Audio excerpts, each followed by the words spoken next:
everyone. Welcome to Pdoggspeaks. But today I'm pretty much sure you're not going to listen to what Pdogg is speaking because of the man who's next to me, whom I don't want to introduce as he's one of the greatest fast bowlers in the world. You all know someone who has been in the number one ranking in test matches more than any bowler would imagine. You all know. He's a great coach. He's a knowledge tank. He was in the Sunrisers Eastern Cape when they lifted the trophy twice. You all know. Apart from that, the man has got a heart of gold. That is a relationship I have with him. And this is the millionth time I'm repeating. I'm wearing this Proteas t-shirt with pride. The reason behind it is a man sitting next to me who's the one who spoke to Cricket South Africa and say, this guy has got some common sense in cricket. Please get him when I was nobody. I'm always grateful for that. The topic of discussion here is the World Cup is going to approach very soon. The teams are coming out. England has announced a team. India announced a team. My blood is always a Proteas blood. I'm sitting in Bangalore and I'm saying that I'm sorry, Indian fans, but still, Protea blood is Protea blood. The man who's next to me won a million games for the Proteas, beaten Test, beaten ODIs, beaten T20s. He's passionate about talking. We're going to discuss about what is going to be the potential team that can be there. But before that, welcome to the show, Julio. Hey, Pdogg, thank you for having me again. I'm very privileged to be back on your show.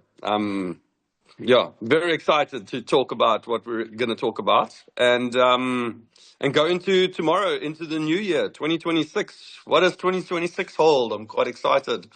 So yes, let's get started. For me, my excitement is very simple. Whenever Proteas win every single game against every single opposition, my heart beats. That's not going to stop because Proteas is the one who's given me the life. I am wearing the World Cup jersey, which one I've been part of in the past, with pride, and will wear it the rest of my life. So we are going to speak about. I'm going to give a potential score of 15, but I'm going to leave it to the master who knows better than anyone else. Now he's in the mic. Please try and listen to the expertise what he gives. You're not a complete commentator who doesn't say the guy comes from over the wicket, balls and outswinger driven through covers. He's sharing his expertise, how to extract a reverse swing, how to hold the ball, how to outswing, what you have to do with the crossing. That is the knowledge he's sharing. And for me, I'm always someone who wants to learn. Every time and Dale Steyn is on air, be it any global league or any international cricket, I'll be tuned because I'm going to get some lessons from my master. So I'm going to read out the probable 15, what I feel to my little knowledge, and I'm going to leave it to the master. Dello, are you ready for the googly? I'm going to select a team and I'm going to leave it to you. So for me, the potential 15, the starting 11, considering the conditions in India, in my humble opinion, Quinton de Kock, number 1. Number 2, Aiden Markram. Number 3, Tony De Zossi. Number 4, Devol Brevis. Number 5, David Miller. Number 6, Tristan Stubbs. Number 7, Marco Jansen. Number 8, Corbin Bosch. Number 9, Keshav Maharaj. Number 10, Kagiso Rabada. Number 11, Tabraish Samsi. And the reserves is going to be Ryan Rickleton, Lungi Engidi, George Linde, and Anrich Nortje. I'll give the composition of the team and give it to Dale Steyn. Now, when you see this top order, they've got Quinton de Kock, they've got Aiden Markram, they've got Tony De Zossi, they've got Devol Brevis, they've got David Miller, they've got Tristan Stubbs. That is 6 top destructive batters, followed by the all-rounders, Marco Jansen, who can really come there and tear you away with the bat. Corbin Bosch, I no need to say how good is he, and Keshav can also bat a bit, followed by Kagiso Rabada and Tabraish Shamsi. Now, the bowling, if you see, we got the great Kagiso Rabada. We got Marco Jansen who's matching him, and Corbin Bosch is letting some thunderbolts go. That is 3 fast bowlers. Then you've got Keshav Maharaj is going to do the containing job. Then you've got a guy like Tabraish Shamsi. He's the highest wicket taker of South Africa, surpassing the great Dale Steyn, and he gets a man of the match for South Africa every 7th game. And then I have got Aiden Markram also to bowl some spin. Then I got 4 reserves. That is Ryan Rickleton. That is going to be Lungi Engidi. There is going to be George Linde. If Keshav Maharaj doesn't deliver, I've got a backup for him. Then I got the quick scat Anrich Nortje. If I feel the bowling has to be step up when it comes to Corbin Bosch if he doesn't deliver. This is my 15. Hello, I am done now. I want you to say whether this is nonsense or you feel that someone has missed out. Please give me your thoughts. I wish I had a pen and a paper over here, but I can tell you straight away, just from inside my heart, what I believe. Okay, so first of all, the one name that jumps out of me over there is Shamsi. He's not going to the World Cup, unfortunately. I don't think he's going to go to the World Cup. I'm not going to dive into it as to what's happened. I think recently he's had some issues with Cricket South Africa, and I just don't think, having not recently played enough also for South Africa, Coach Shukri Conrad is not going to pick him. So that's it. So I would say if you're looking for that extra spinner, I think George Linder is going to be that guy. He's going to come in place of Shamsi. Here's my surprise one. I don't think that Shukri is going to take Tristan Stubbs. I just have this feeling that he's going to leave him. He's going to drop him, and I have a feeling that he's rather going to pick somebody like Ferreira, who he feels can be destructive and might bowl a little bit of spin. That's off the top of my head. And that's my biggest call. My biggest call is that Tristan Stubbs is not going to go to the World Cup, and I think it's an absolutely criminal that when we were in India recently for those 5 T20s, we saw so much chopping and changing, Pdogg, that it was actually, I, as a commentator, didn't, eventually after the third game, I didn't know what to say anymore in terms of who the South African team was going to be. I mean, we played in Dharamshala. David Miller had played the previous game. He had just gotten 20 not out. And then we go to Dharamshala, where he's the one South African that's played the most because he's played for Kings 11. That's his home ground in the IPL. And we drop him. We just drop him. He's the one player that's played the most on that ground than any of the other South Africans, and we drop him. So I'm not understanding it. And then to continue from a commentating point of view, where they say that they're doing this rotation policy, that's fine. They didn't once drop Marco Jansen. The whole tour, he played every single game he played, and they didn't drop him. And I'm not saying that he needs to be dropped because he's your best player. He must play. But if you're doing this rotation policy and his workload is high because he's playing all the ODIs, he's played the test matches, then in the shortest format, surely you give him a break, just one game, and you bring somebody else in to see if those numbers cover. So I didn't understand the policy of the South African management when they were playing those games. It made absolutely no sense to me that every game we had a different lineup, every game we had a different batting lineup. And I felt sorry for those batters because they would go to practice one day thinking that they're going to be batting 3, and then they were batting 6. Or they would be thinking that they're opening the batting because they made 100 in the previous game, and then the next game they're batting 5. And we wonder why they're slightly early on their shot and they get caught at cover. Because for 4 weeks, all they've been doing is hitting the new ball that slides on, and then he's got to go out there and face a slightly older ball, which is a split second slower, and he hits it on the up. And I'm talking about Aiden Markram in a must-win game in the final ODI, and now he bats at 5. So my point that I'm trying to get at is that we made so many management hoo-has, mistakes, that when we're selecting this World Cup team, it will not surprise me that we continue to do that and make equally bigger mistakes. And Tristan Stubbs is going to be the one guy that's going to miss out. Another guy that you didn't mention there that has to go to the World Cup, he has to go to the World Cup, is Lungi Ngidi. He's been our best. I mentioned him in the Did you mention him? Yeah. Okay, sorry, I didn't know if you mentioned him. It paused over there. So yeah, I think now, okay, you have mentioned him, so that's fine. Lungi Ngidi will go. Who's going to open the batting with Quinton de Kock? I don't know. I don't know. I cannot say that it's going to be Aiden Markram because I think Markram should be batting at 3 or 4.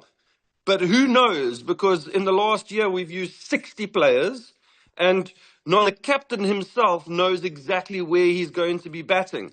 It's rude, it's wrong, I'm telling you now, it's criminal. And if South Africa go on to win that World Cup, it will be by sheer grace of God that everyone hits form in their respected positions. But leading up to this World Cup, nobody knows where they're doing what. It's been a shambles, I think, from the management, and I'm having a full go here because if I was in that Proteas squad going to a World Cup, I would want a little bit more clarity. I would want to know exactly who my team is, where I'm playing, and not all this testing out. It made no sense to me. But who am I? I'm just an ex-player who now talks about the game. So let's see. To be very honest with you, one thing I can tell you, knowing you for so many years, is honesty. It's just honesty. That's a Dale Steyn. I know Dale Steyn speaks his heart out for the best out of everyone. Because one thing I can remember in 2008 IPL, when I didn't knew much of Dale Steyn, when he came back after bowling two steaming overs in one of the games in Hyderabad, he came there, took the bat, and hit the dugout. I was worried the next is going to be a laptop. He came and asked me because I was going to kill me. Why our batsman is not going after the bowlers like the way others are doing, in spite of him bowling two good overs with steam. So that's a Dale Steyn we expect. I'm asking you one question, Delo.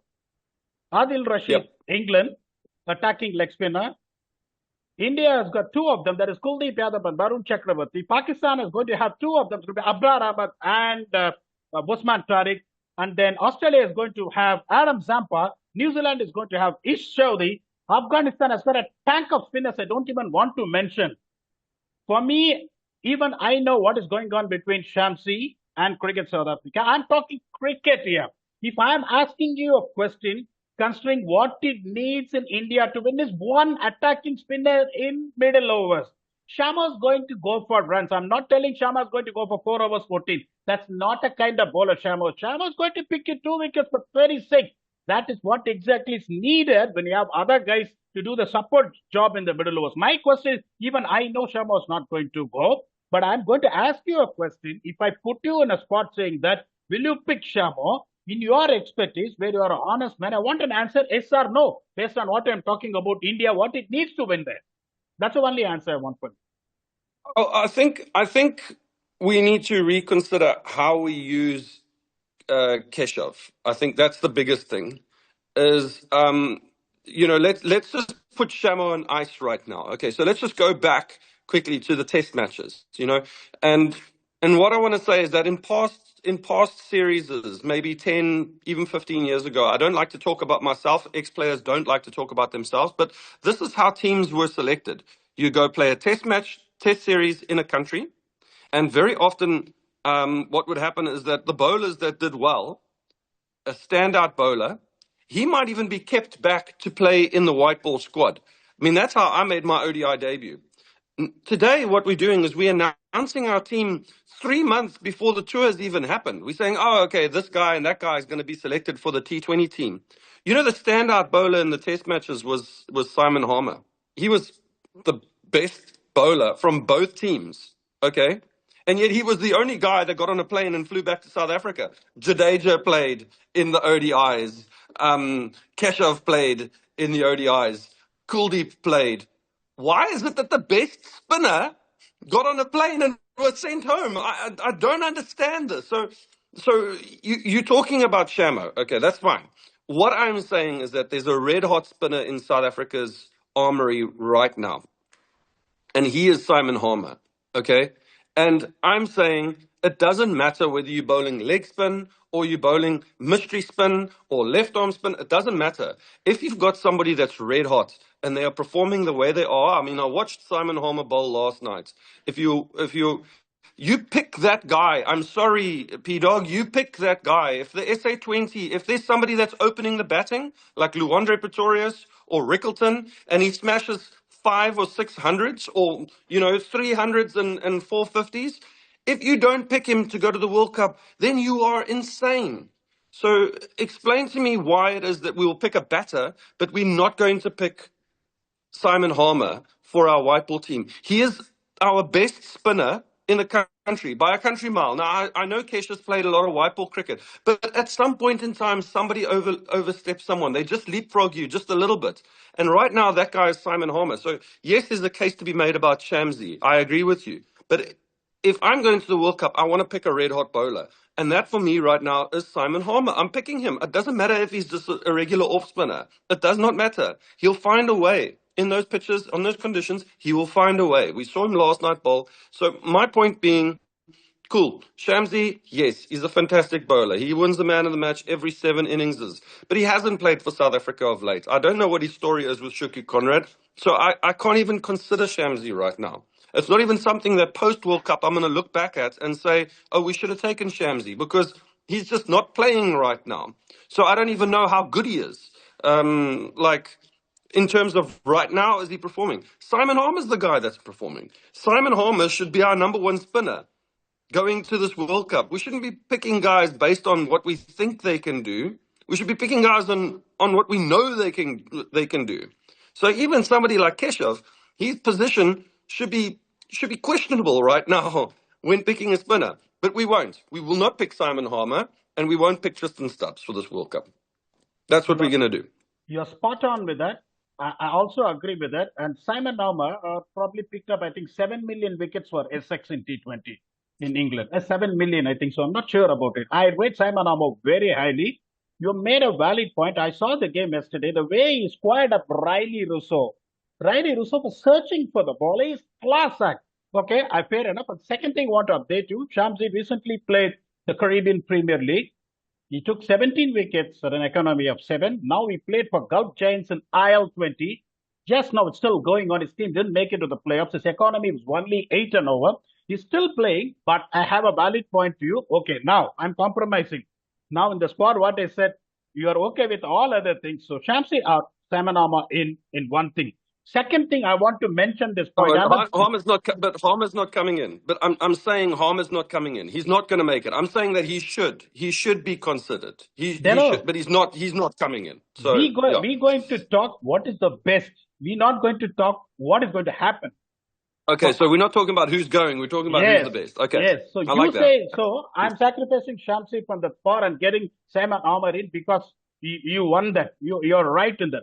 Second thing, you're saying that Tristan Stubbs is not going to go in. My gut feeling says Matthew Gretzky is going to take that place. I rate Gretzky highly. He has performed well. He's got a staggering records in ODIs, slamming runs after runs. But the problem right now with Tristan Stubbs is he is not a top order batsman. They promoted him to bat number 3 in Test cricket. They promoted him up the order in ODI cricket. He has forgot his attacking ways of batting, coming there and belting 4s and 6s. And all of a sudden, you can see a player who comes there and put you under the pressure straight away as a batsman against the opposition is trying and defending. He has lost his skill now. Even yesterday, when you see he scratched to 10 balls, 11 or 12, first 2-3 balls, he's walking into the 16th, so trying to flick the ball rather than moving outside the off-stump and clouting the ball over cow corner for 6. His approach has completely changed. That is becoming a problem because you are trying to play him in a bad position, which is not comfortable at. So I won't put the blame on Tristan Stubbs. He's a quality player. He's a match winner. In my opinion, even though you say that he might not go, in my opinion, I'm saying he should go. Now, you have to tell me whether you agree with the sentiments, what I'm saying, or you should also feel, no, Pdogg is not going. I want an answer from your perspective, not what South African management is going to think, please. I think he's good enough to bat anywhere. I do think that he's good enough to bat at 3. I think he's got a good enough technique. I think that South Africa have just messed with him a little bit in terms of where they want him to bat.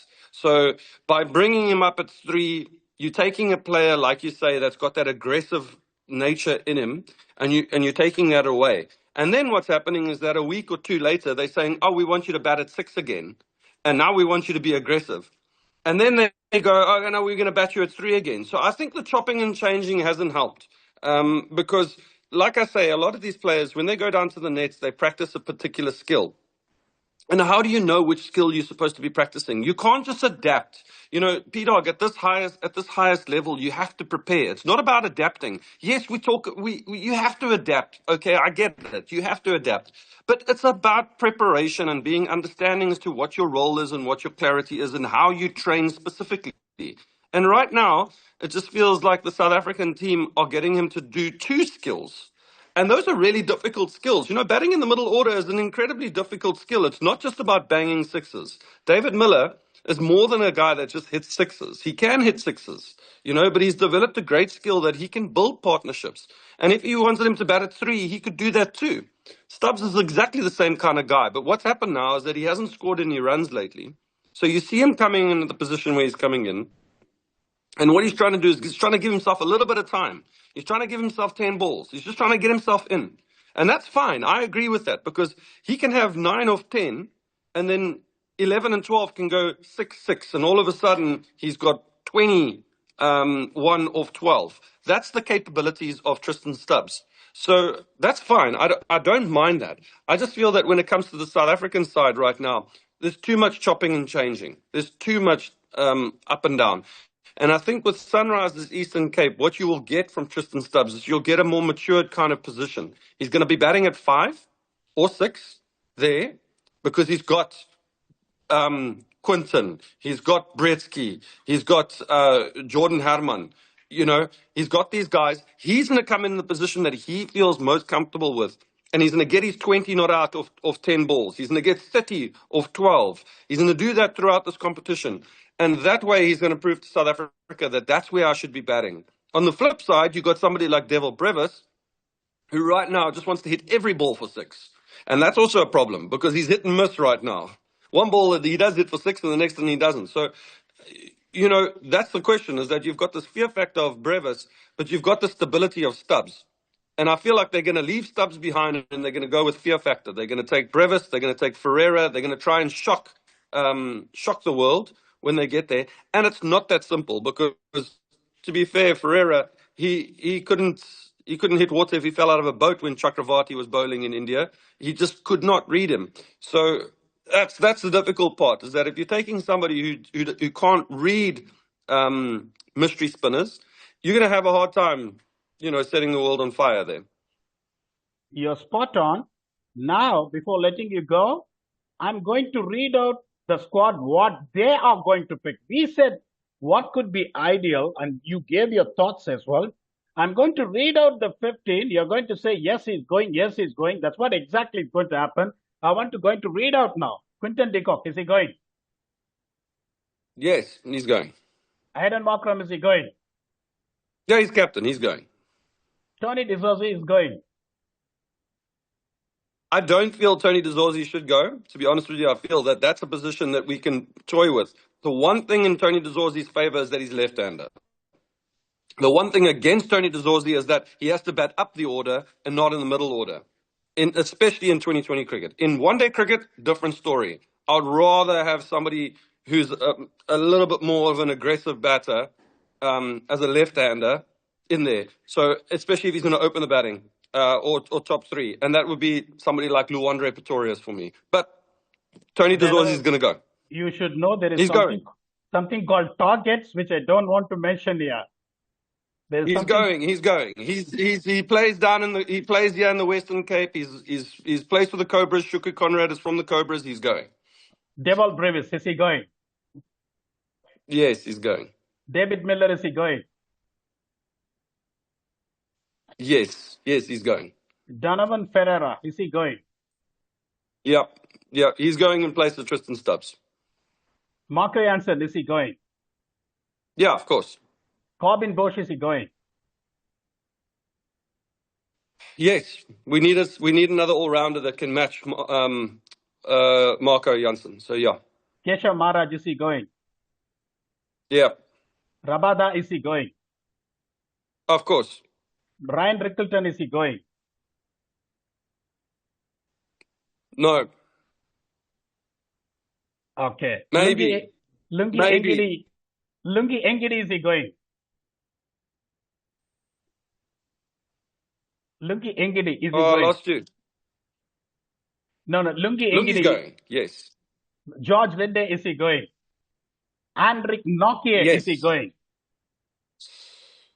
You see, that's the space there that I feel we might have a problem. I would like to have the extra pace of Anrich Nortje. It comes at the cost of someone. I'm not too sure who it is from a bowling point of view. it could be. Here's a name that I'm going to throw into the hat right now. Luto Sapamla might come in place of Anrich Nortje. Okay, now, okay, you have agreed to almost everything what I said, apart from Ryan Rickleton. If Ryan Rickleton is not going in his place, is it going to be Matthew Bretzke, Jordan Herman, or are they going to get someone else, according to you, if Rickleton is not going? No, Matthew Bretzke will go. Bretzke's going to go. But Della, I want to ask you a question. Now, if you see in this team, who is going to be the second wicket keeper for Quinton de Kock if Ryan Rickleton doesn't go, in your opinion? There's not Klaasen anymore. Bretzke?